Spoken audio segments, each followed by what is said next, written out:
This is part 3 of uncovering CONMEN at Sirare border. Beyond that wall that we are seeing there is the immigration of Kenya. This is the general outlook of the border area. We have the upper side on the left and we have the lower side of the picture on the right.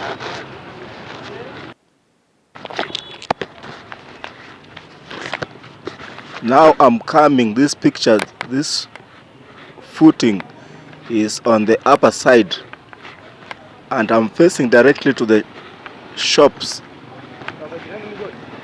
down there. Those shops where the conmen are stationed.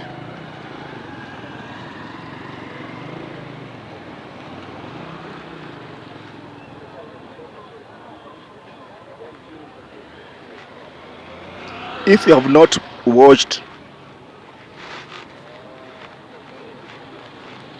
my other footage, that is part 1 and part 2, please go watch, because this is a continuation of what I'm revealing. We are talking about conmen of money. Whenever you go to the border, do not exchange your money. Because you want to cross to Tanzania, you have to exchange your money, Kenya shillings to Tanzania shillings. Do not just give anybody your money. There are people who will call you telling that they can give you forex exchange. Don't do that. Especially those people who are having very small shops. That bus there you are seeing is coming now from the immigration entering Kenya. And now I want to show you one of the people who are involved in money conship or money conmanship. Down there, those small shops, there are people who are exchanging money. They are conmen. They will give you money. When you go away and count it, it will be less. But when you are counting, you will confirm and find it is the right amount. But going away, you will discover that it is less. They are using chuma ulete magic or witchcraft. And this man here, this old man that I'm about to show you, this man here is one of them. He has just said karibu sana, which means welcome. So he thinks I want to exchange money, but my mission is different. I've come to take a photo of the other people who work with him. This is his shop. Remember, he's an old man, but they are younger people. He's there also to defend them. People who exchange money usually must have a lot of money with them in hand. You can see them. But these people, like this one and the other guys that I showed you in part 1 and part 2, do not have much money in their hands. They have very little money in their wallet. This whole region, look at those people standing behind there and the shops behind there. All those people are there to defend each other. They are part of the cartel that cons people money when you go there to exchange. So be very careful. This is on the lower side of the road, as I showed you earlier. If you are a YouTube fan, I think you know somebody called I Am Marwa, and also another Italian called Michel Ponte. Michel Ponte's video, he has a video that he showed this area. He was just walking. He's a white man walking around, just walking around. So if you can check him out, you can see the place clearly. So if you want to do forex exchange at the border, at this area, make sure you see money, a lot of money in people's hands, a lot of money, a big bundle. Don't go to a shop and they say they want to give you money, but when you look at it, there is no money. They don't have money. What kind of business is that? People who want to cross usually have hundreds and thousands of Kenya shillings to exchange. So how can you do that business if you do not have money in your hand and visible money? So when you want to do exchange, forex exchange at this border, make sure you look at the person and he has a lot of money available. Otherwise, he's just a con man and will be conned. Many people have been conned, and people are being conned and do not have a platform to tell this like I'm doing right now. Another safer way to exchange money is you go to a shop that belongs to a Muslim, yeah, or an Arab. Those people are honest. Do not go to an African shop. If you want to be the safest, if you want to go to a shop to do forex exchange, do not go to an African shop. Those people use witchcraft. Do not, I repeat, do not exchange your money with a person in a shop who doesn't have enough money in his ownership, money that you can see.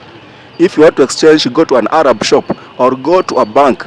We have places like Equity Bank and so on. But if you want to exchange, because it's convenient, exchange your money with somebody who has a lot of money. They are always seated out there, just seated on beside the road or near a shop or just around there. But they must have a lot of money. It's convenient, other than going to a bank and taking longer.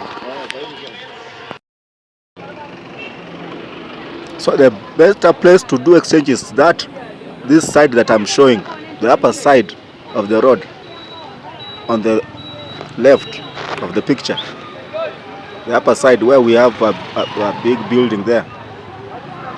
Or just along that stretch, we have Muslims there who do business there, or Arabs, or in Kenya we call them Walalo, which means Somalis. So go to Somali shops. Actually, what I mean is Somali shops. Up there, along the stretch where I've frozen the picture, all along the shop, in front of the shops, just behind these motorbikes, we have people seated on chairs, plastic chairs. They are honest. They are elderly or they are young, but they are honest. They have money in their hands. We have also men and women. That's a safer place to do your forex exchange. It's either you go to the shop or to the people who are selling it just in front of the shops, in that side of the road that I'm showing you. But avoid completely doing forex exchange on the left, on the right side of the picture, where we have the tree and those shops behind them. But pro boxes are the main mode of transport. These pro boxes are the main mode of transport from Sirare to Migori. That's the nearest town. And when you see a pro box, the back door of the pro box is open. That's where people also sit. They usually overload. But in front here, where I'm showing you, are where we have the CONMEN. There are actually 4 people. There are 4 people. This is one of them, the younger man, and these are the others. That man in green jumper is the one who will do the forex exchange. So they share, all 4 people are sharing this one small shop. Now you can see the shop with that white door.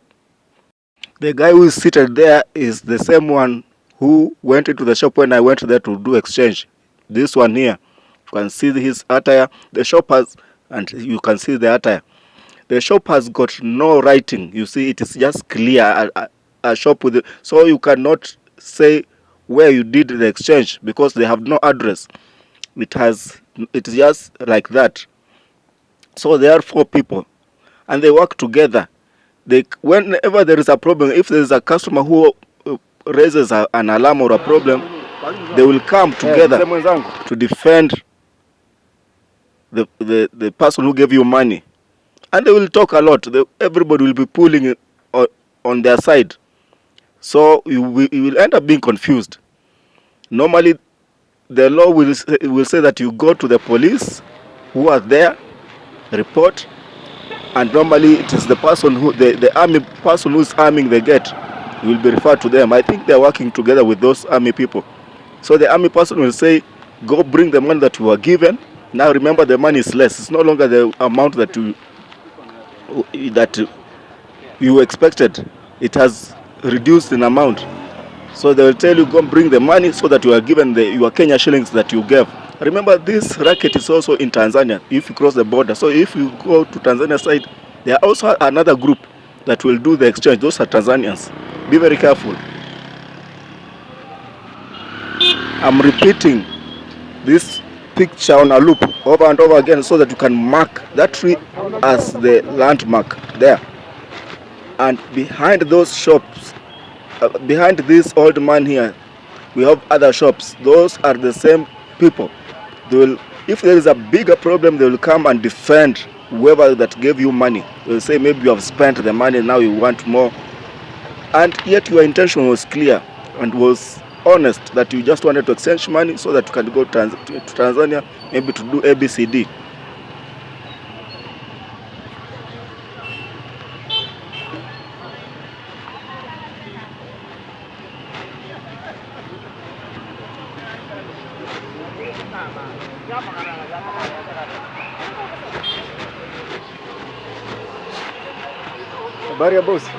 So as I had said earlier, we have banks in this area, in this border area. You can do exchange. We have equity like you can see here. And these people are strategically positioned where they can con people easily. Where their shop is in front of where the Nyamira bus usually stands. It stands right here in front of their shop, right here where you can see white stuff there. Right, that's where the bus stands and sleeps and spends. So people who cross, want to go to Kenya from Tanzania, they will come and do exchange there, and they are easily conned. When they go with the bus to Nairobi, maybe a Tanzanian going to Nairobi with the bus, they discover that the money that they were given is less. They are just right there in front of where the bus, Nyamira Bus Express, usually spends the night. So they also plan how they can easily con people. Chumaulete are usually station or the station themselves where they can easily get money, where there is a lot of money transactions, because their dealing is in currency, is in money. Basically, people who want to do business in money transaction, they don't group together many people to do it should be only one person, one shop, but these people are 4. How do they share the profit? No, they are not there to share the profit, because the profit might be very little. They cannot share. So what they do, they come together to give an advantage in numbers. When a customer comes there, he usually comes there as a single person, one person. When there is a problem, they easily outnumber you. That's the plan, that's the strategy. I hope this video has given you something to think about.